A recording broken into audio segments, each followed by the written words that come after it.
One prize President Clinton will not take with him when he leaves office in January is peace between the Israelis and the Palestinians. He tried, but it just didn't work out. In fact, what's happening over there right now is looking more and more like a war, the latest Arab-Israeli war. The fiercest battles in the Middle East were waged right here at the crossroad, at that army post which is there to protect the settlement, which is the focal point of Palestinian rage. In this one tiny area, which Palestinians now call the Martyrs' Junction, more than 30 were killed and hundreds were wounded. Millions of viewers watch this in-depth news report. Scenes like these of action and injury are broadcast all over the world.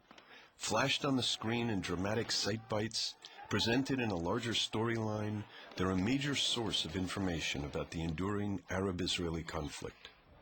And yet, something is amiss, something that escapes the attention of news editors and viewers alike. Let's examine these images in their original context, the raw footage from which reporters and news editors piece together their stories. Most of the scenes you're about to see were filmed by Palestinian cameramen working independently, employed and equipped by Western news agencies at Netzarim Junction in the Gaza Strip on September 30th, 2000.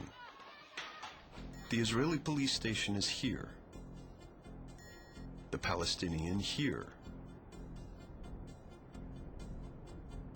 Next to the Israeli position, there's a factory, twice as tall as the Israeli post.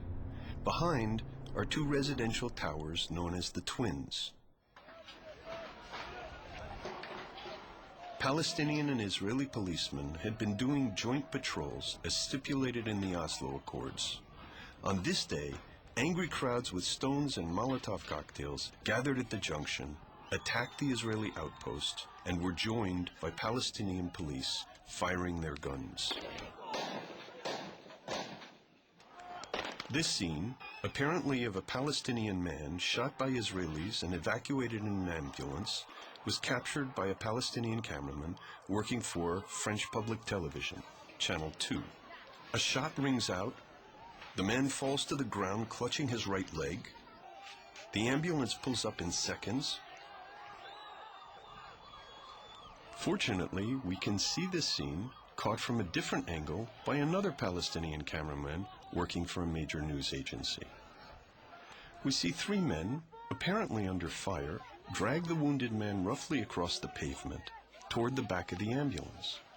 But if they were under fire, why did the ambulance stop so far short of the man, forcing the others to drag him back, rather than move forward and protect him from the fire? And if he were injured, is this a way to evacuate an injured man? But wait, he was supposedly hit on the right side of the right leg, presumably by a bullet. And yet, as they load him on the stretcher, we see no trace of blood on that side of his right leg, and then the medics load him on the supposedly injured leg, without sign of protest from the casualty himself. Could this scene have been staged? Could the immediate appearance of the ambulance have come on cue? This case is not clear. It could be real, it could be staged. The media, however, assumed it was real and made it news. 15 heures, tout vient de basculer près de l'implantation de Netzarim dans la bande de Gaza.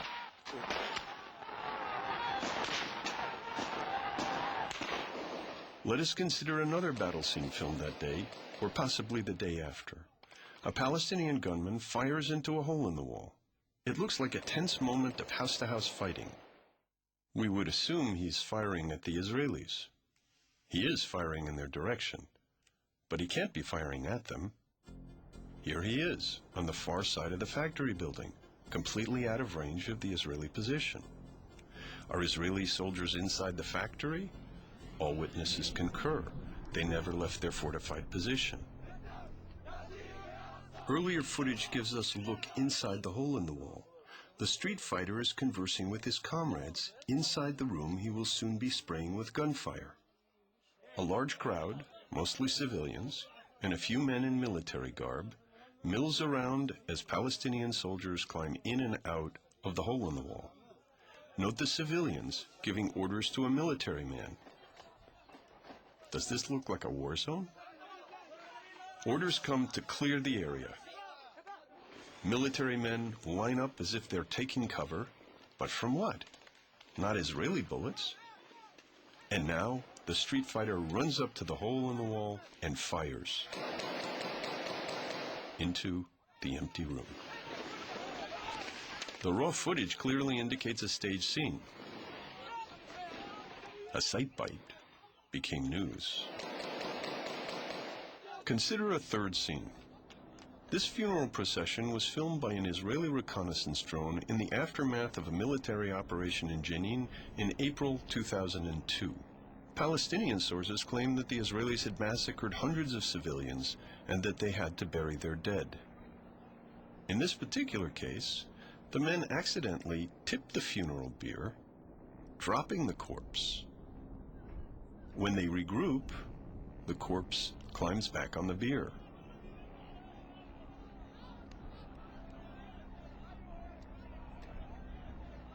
Later, a crowd has joined the procession. The pallbearers drop the man again. The crowd scatters, frightened perhaps at seeing the dead man stir with life. But the pallbearers regroup, the corpse climbs forthrightly on the bier.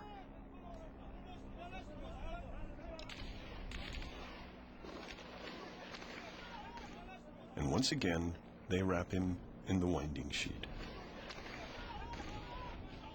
Welcome to Pallywood. Pallywood is a bustling industry of alfresco cinema, stage news filmed in real time against a backdrop of a complex conflict we all think we know. It has directors, makeup men, sets, extras, often playing dead or injured, props, especially ambulances, plenty of cameramen, and sometimes large audiences. Pallywood operates according to a few basic sequences. One person fakes or exaggerates an injury and attracts a crowd, drawn from the ready and willing onlookers eager to gather at the slightest provocation.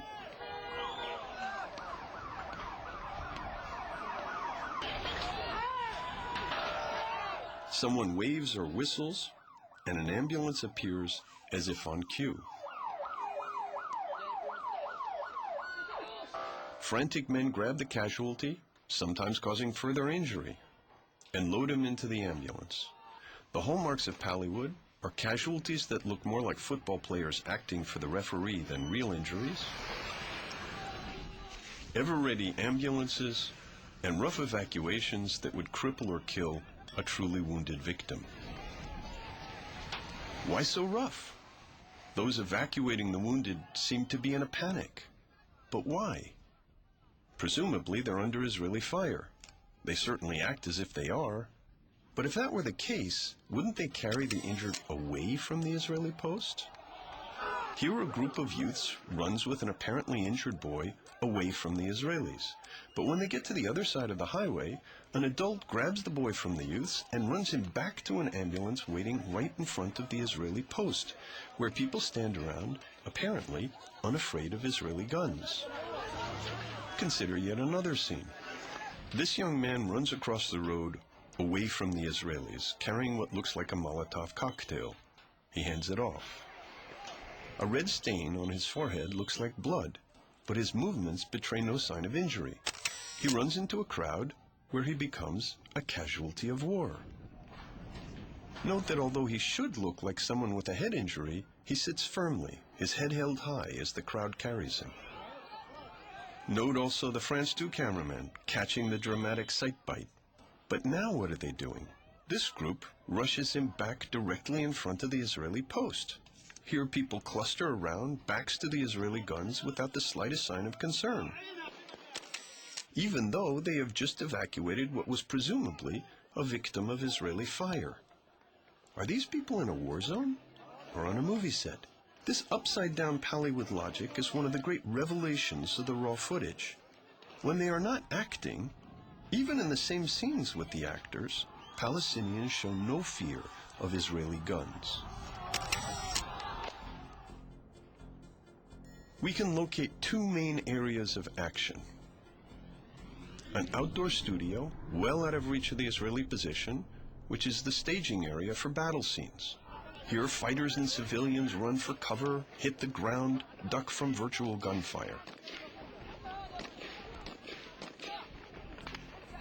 Another staging area, directly in range of the Israeli post, is the preferred site for filming ambulance evacuations. While some boys throw rocks, others stand around nonchalantly and enjoy the show.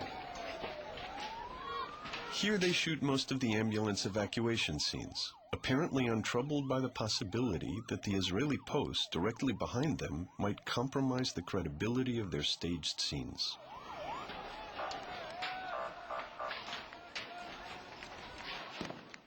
Cars, taxis, and trucks pass through the intersection. A family strolls by. Cameramen and assistants stand with their backs to the Israelis as an ambulance goes by. Our hot-headed actors seem to be reacting to stage directions, not to reality. What is the reality? It's sometimes difficult to separate truth from fiction.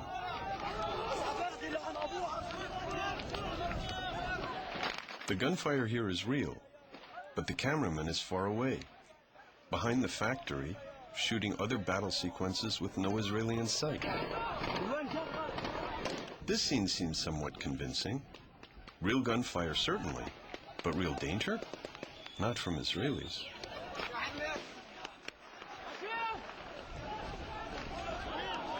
The cameraman is now moving north, away from the junction, the factory behind him.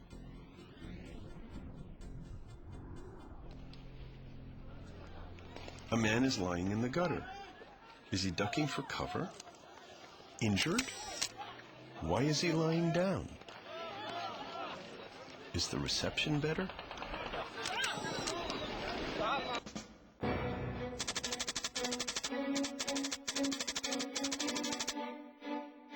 Pallywood employs cameramen in the field and journalists who cook stories of Israeli cruelty. Ali Smodi briefs his cameraman as they drive to an assignment. It's a classic. إنه يخليني أولد ولادة طبيعية. هو الظلم الإسرائيلي اللي منعني إني أولد كولادة طبيعية من حق أي امرأة فلسطينية كانت ولا أجنبية كانت إنها تولد ولادة